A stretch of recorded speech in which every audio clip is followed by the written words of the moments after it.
Hideo Kojima talks about Physint and Death Stranding 2, the Helldivers 2 craze continues, Stellar Blade developer focuses on the character's back, and a leaker walks back rumors on Starfield for PS5.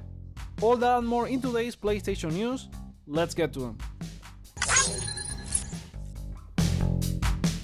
Creator Hideo Kojima has talked about their upcoming games in the latest episode of Hideo Tube, with new details for Death Stranding 2 and why he decided to return to the action espionage genre with Physint.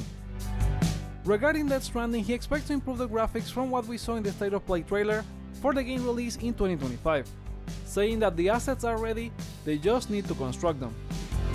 As we saw in that trailer, the game will feature real-time terrain changes caused by natural disasters like earthquakes, forest fires, and floods, forcing players to adapt their strategies on the fly.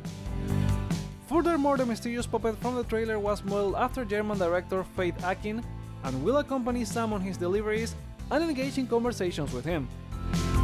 The story now takes place in a different continent outside of America and focuses on Sam connecting areas outside the United Cities of America or UCA with the help of Fragile's new group, Drawbridge.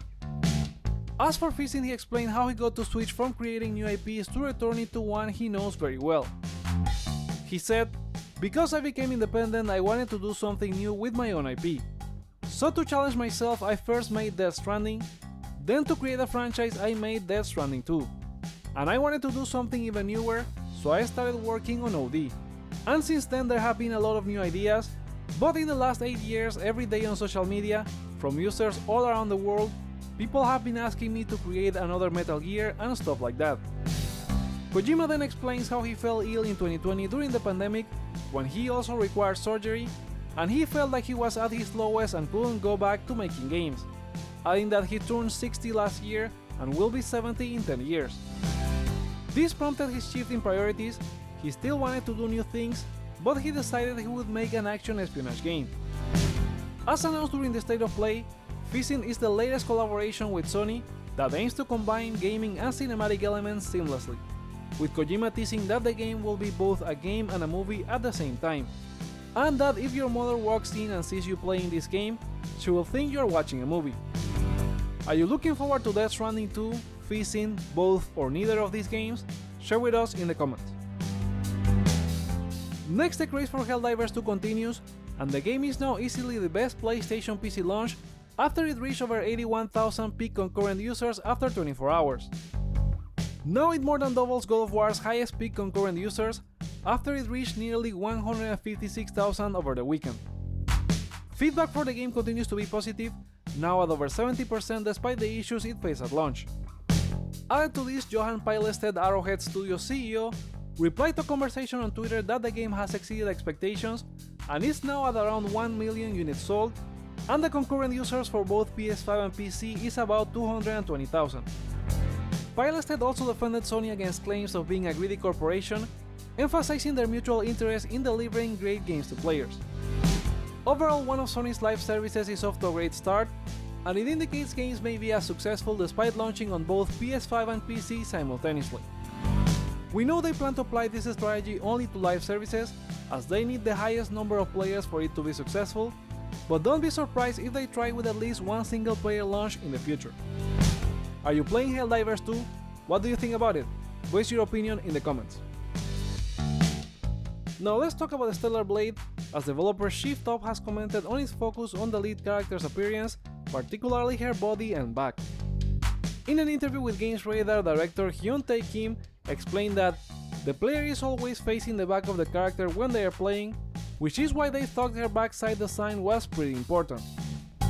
He further expressed his belief that games should offer idealized characters for entertainment purposes, providing players with visuals beyond the ordinary, acknowledging that games often face criticism for doing so. "Honestly, when I play a game, I would like to see someone who is better looking than myself. That's what I want. I don't want to see something normal, I want to see something more ideal. I think that is very important in a form of entertainment. This is after all entertainment targeted for adults." The director also revealed in another interview that the game has a total of 30 costumes to find through exploration, solving quests and purchasing them from the in-game store. No need to drop the additional cash besides the exclusive ones for pre-order or the deluxe edition. Do you agree with his take? Are you looking forward to Stellar Blade? Let us know in the comments. Now let's explore the latest from the Xbox multi-platform rumors ahead of Microsoft business update scheduled for later today. It appears that Microsoft Gaming CEO Phil Spencer addressed the rumors internally, reassuring employees that the Xbox hardware will continue to be a key part of their strategy.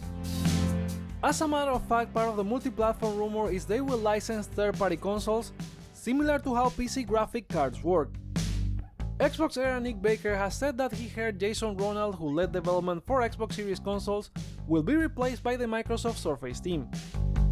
Don't expect Microsoft to say I quit on hardware, but they seem to be fragmenting their options on the market, and it remains to be seen how that will pan out.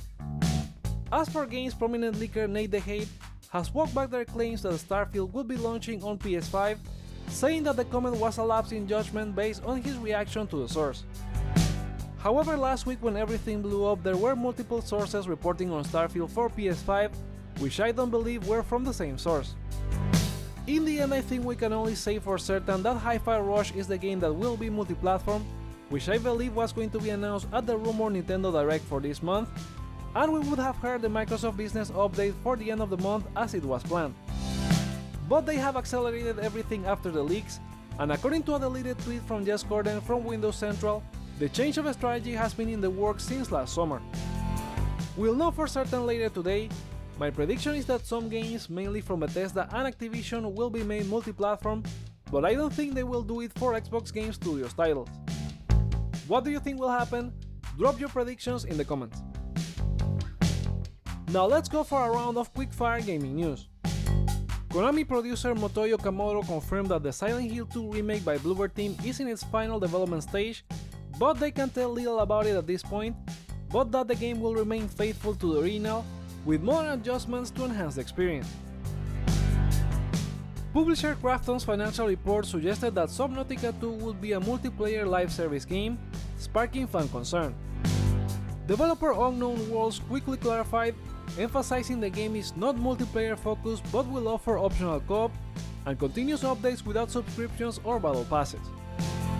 The game won't be out in 2024, but they promise more information later this year.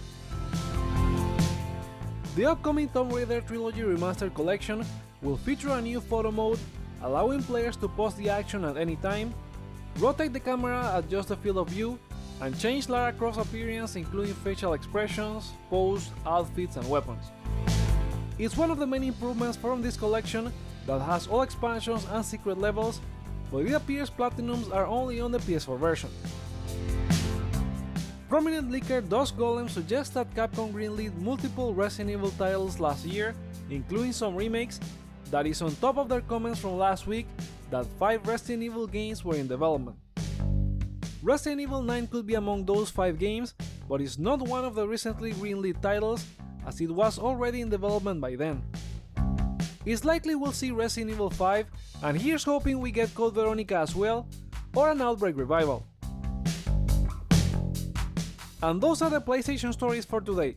Come back on Wednesday for a new video, but remember to share your thoughts on any of this news in the comments below, like or dislike to let me know your feedback, check out other videos you may enjoy while you're here, such as GTA 6 possibly getting delayed, and consider subscribing for more on PlayStation.